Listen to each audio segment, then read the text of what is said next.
大家好，歡迎收睇《夫妻肺片》，我係偉哥。我係 Micky。今年咧係我哋第一年喺馬來西亞過新年啦，第一年梗係要留喺呢一度感受下呢度嘅新年氣氛啦。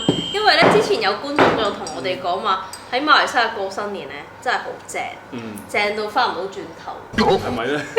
好濃郁啦呢度嘅新年氣氛。係啦，其實以前咧我哋喺香港過新年咧，通常都係食團年飯啦，喺屋企打下麻雀啦。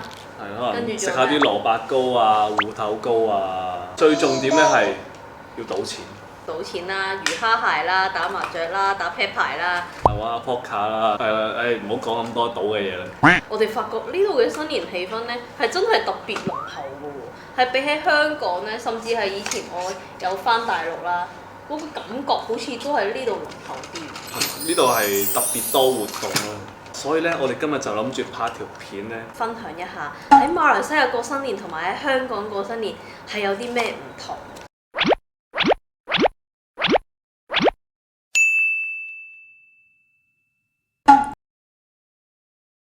第一點，呢度嘅大馬嘅網紅同埋明星咧係會創作佢哋自己嘅新年歌曲嘅。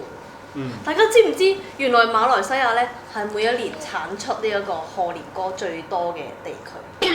我都唔知喎。唔係，呢個係我睇新聞睇到嘅。不過佢哋啲新年歌就幾好聽咯，同埋製作得好精彩。新年到，提着火朵把祝福送到，祝你今年好運一條龍，一條龍啊龍啊龍 ，Happy 又龍龍威，龍龍威，啦啦啦 ，Happy 又萬萬歲。我哋發覺咧，其實馬來西亞華人咧係對呢個新年咧係好重視嘅。我哋以前喺香港過新年啦，可能家燕媽媽啦，又或者一啲年長啲嘅長輩啦，可能八兩金嗰啲咧，就會推出一啲新年歌曲啦。一家燕媽媽都嚟咗大馬。哎呀，嚟啊！祝你今年好運一條龍。我發覺呢一度嘅年輕一代咧係好重視新年嘅，佢哋每逢新年咧都會創作一啲關於嗰一個年份主題嘅歌曲。可能今年龍年啦，咁今年龍年就好多網紅就會出咗好多龍年嘅歌啦。上年兔年咧就好多兔年嘅歌啦。佢哋每一年咧都會創作一啲新嘅歌曲咯，而唔係翻拍咯。你唱下你以前喺香港你聽過嘅賀年歌。財神到，財神到。係啊，呢啲啊。財神到，財神到，揾錢至正路。財神到，財神到。但係呢度嘅賀年歌咧係佢哋會唱嘅喎，佢哋真係個個都識唱咁滯嘅，然後係好洗腦，好洗腦，好洗腦。但係你又唔覺得嗰啲歌詞好核突啦？佢哋填詞又填得幾好嘅喎。而且佢哋嘅 MV 咧係製作到好似人哋唱片公司嗰啲好隆重，好似 Anson Lo 跳舞咁樣嗰個場面，好勁。係咯，我哋去其他嗰啲鋪頭啊，去商場，其實都會播放呢一啲網紅製作嘅歌曲。主要係咧，佢哋嗰啲舞咧係好多時候有時佢哋食團年飯，跟住突然之間會跳舞，即係佢哋可能50-60歲嗰啲媽媽級嗰啲咧，佢哋都會走去學呢啲舞跳。我覺得呢個文化好搞笑。第二點咧就係呢度過年咧係會撈生㗎，佢哋係唔單止一家人一齊撈生啦，佢哋公司會撈生，朋友出嚟見面會撈生，總之就不停撈生咯。其實撈生係咩意思咧？即係將啲嘢撈埋一齊。可能即係大家可能未嚟過馬來西亞嘅人咧，都唔知咩叫撈生。個意思就係我哋下一年要撈得風生水起。其實咧，撈生嘅全名咧係撈魚生。撈魚生咧係南洋一帶嘅風俗啦。佢哋每年過年咧，家家戶戶都會撈魚生嘅。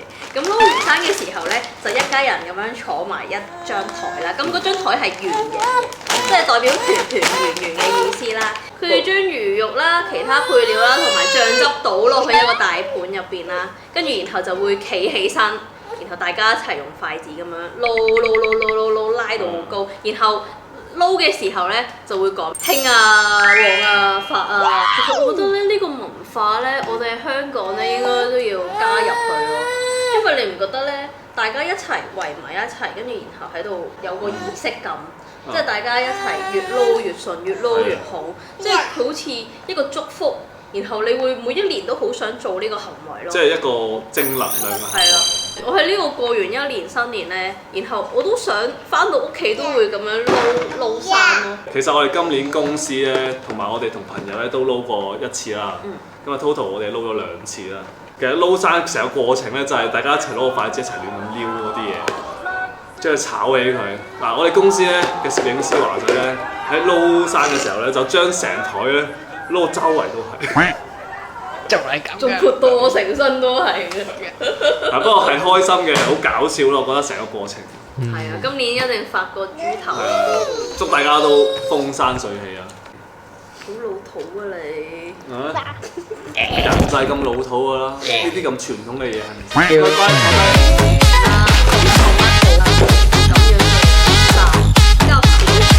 等第3點咧，就係呢度嘅人嘅衣着啦。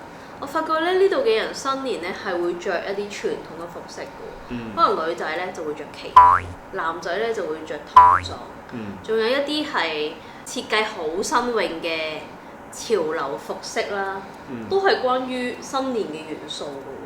就喺商場嗰度咧，就會見到好多唔同嘅品牌咧，都會推出一啲新年賀年服裝。佢哋可能唔係一啲好靚嗰一啲旗袍啊定係咩，但係佢哋嗰啲衫咧係加入咗新年嘅元素嘅喎，好勁喎！馬來西亞係一個多種族嘅國家啦，佢哋竟然可以為咗馬來西亞嘅華人新年而推出一個新年嘅 collection。佢哋呢一邊嗰個服裝牌子係包容性好大。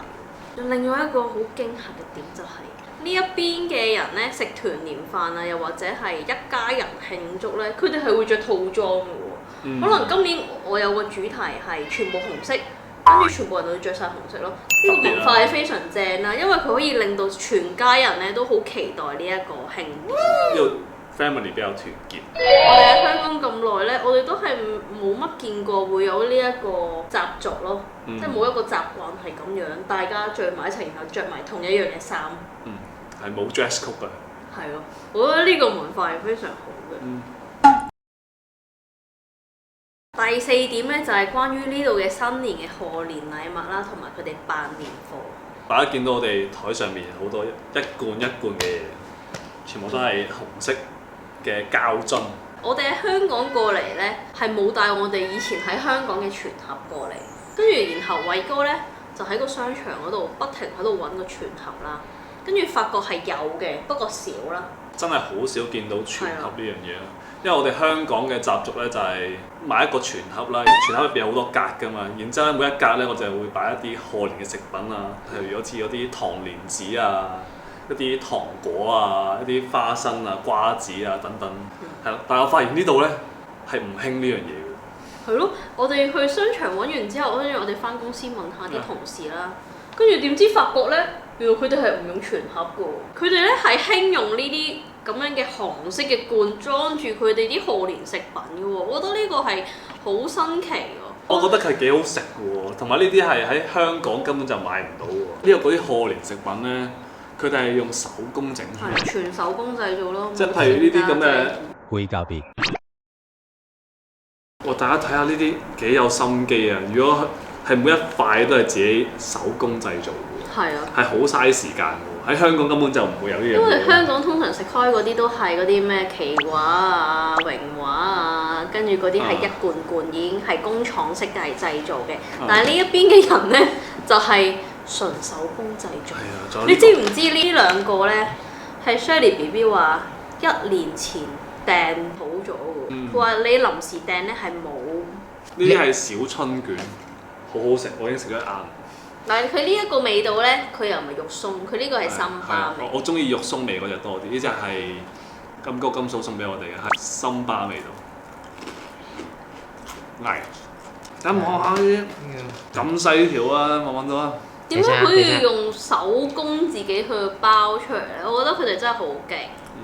然後呢一個咧係我哋香港朋友 Kitty 送嘅啦，我覺得 Kitty 同埋 Vicky 真係好勁。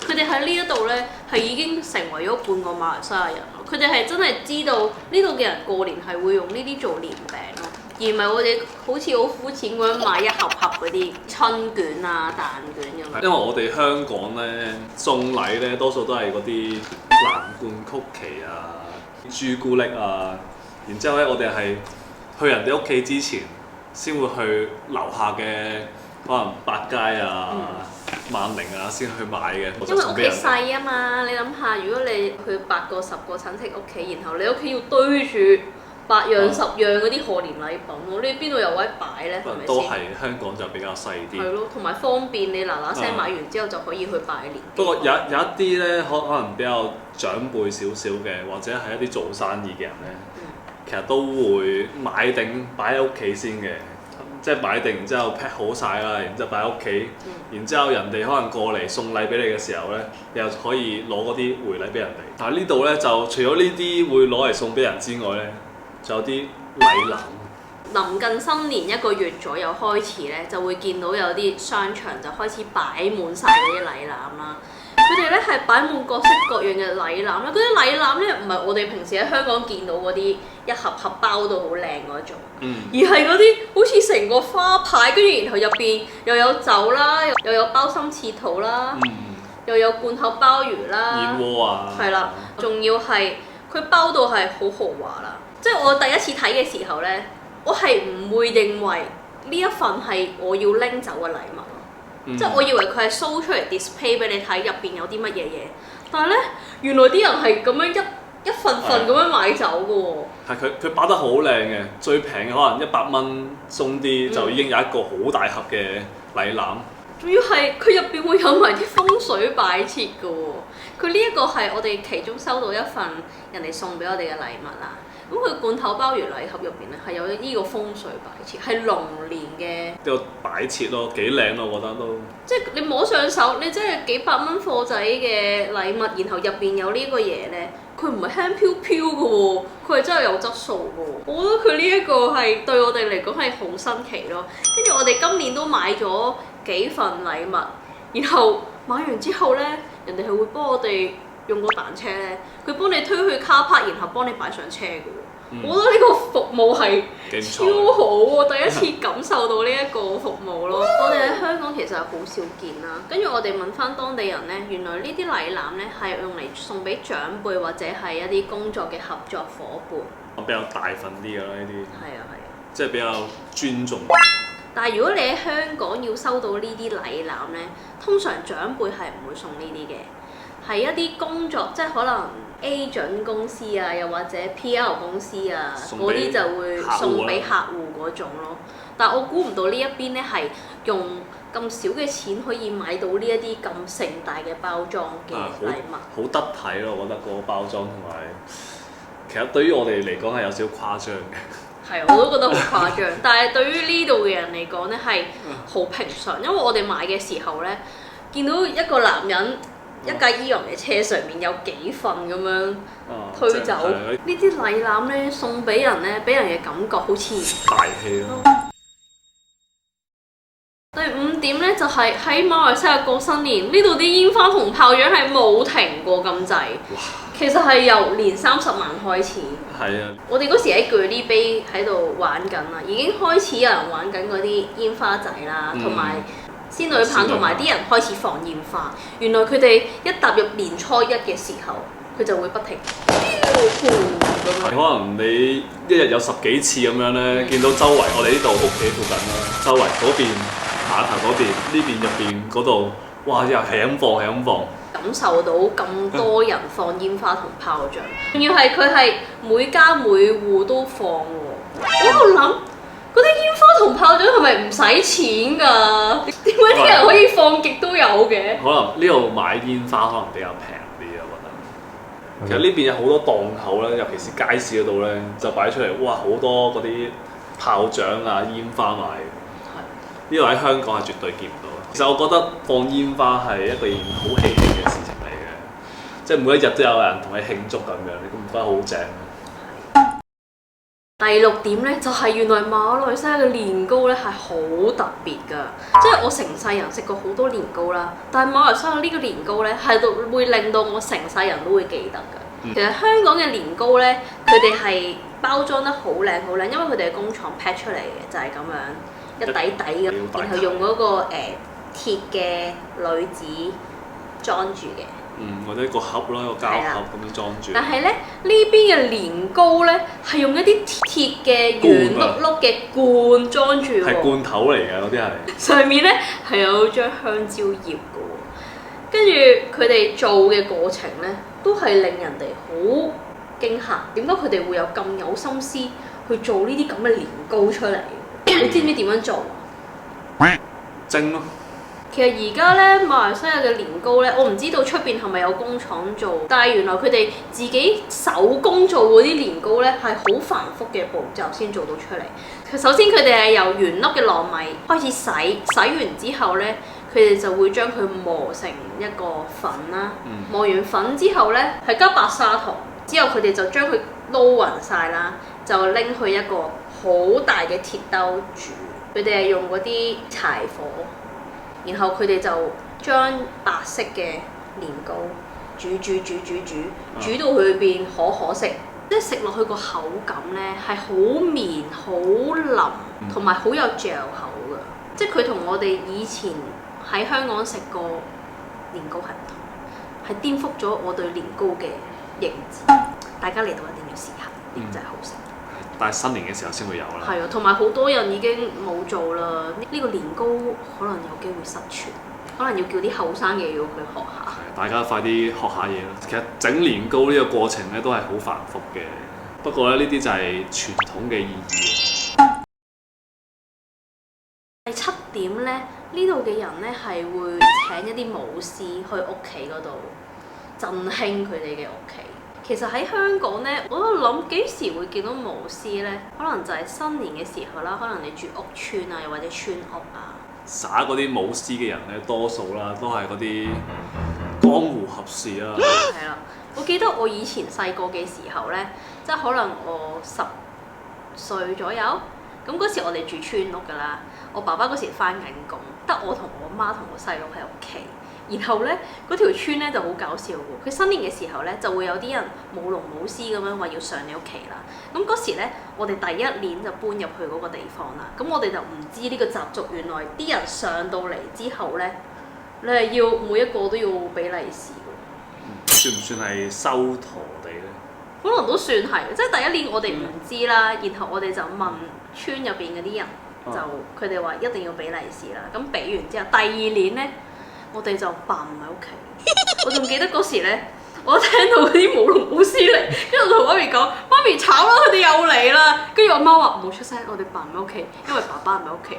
跟住我哋又成功逃過咗嗰一劫，死啦！但係我覺得好 surprise 嘅就係呢一度咧係好多呢啲舞龍舞獅，即係嗰啲大戶人家會專登請嗰啲舞獅過嚟咧。就會同佢哋做一個表演啦，係好喜慶嘅一個活動啦，即係祝福佢哋啦。我發覺原來而家好多新式嘅 condo 咧，佢哋嘅大堂啦都會請呢啲舞龍舞獅喺度興旺佢哋嘅 building。好啦，咁呢7點咧就係我哋所觀察到喺檳城過新年同埋喺香港過新年嘅分別啦。大家如果咧仲有啲乜嘢馬來西亞有趣嘅習俗，或者我哋仲未經歷嘅事，你哋覺得我哋應該要經歷嘅咧，就喺樓下留言話俾我哋聽。好啦，咁最後尾喺呢度祝大家新年快樂，興旺發，興旺發。Yeah! 喂，仲有一點啊，就係呢度啲人唔係講恭喜發財㗎，係講興旺發㗎。興旺花啦！興啊，旺啊，花啊！好啦，今日我哋呢條片咧就到呢度完結啦。如果大家中意條片咧，就叫俾個 like 啦；俾訂閱我哋嘅朋友咧，就叫訂閱我哋啦。同埋記得撳埋個鐘仔啦，我哋有最新影片你就會收通知啦。我哋下一條片再見啦，拜拜。拜拜。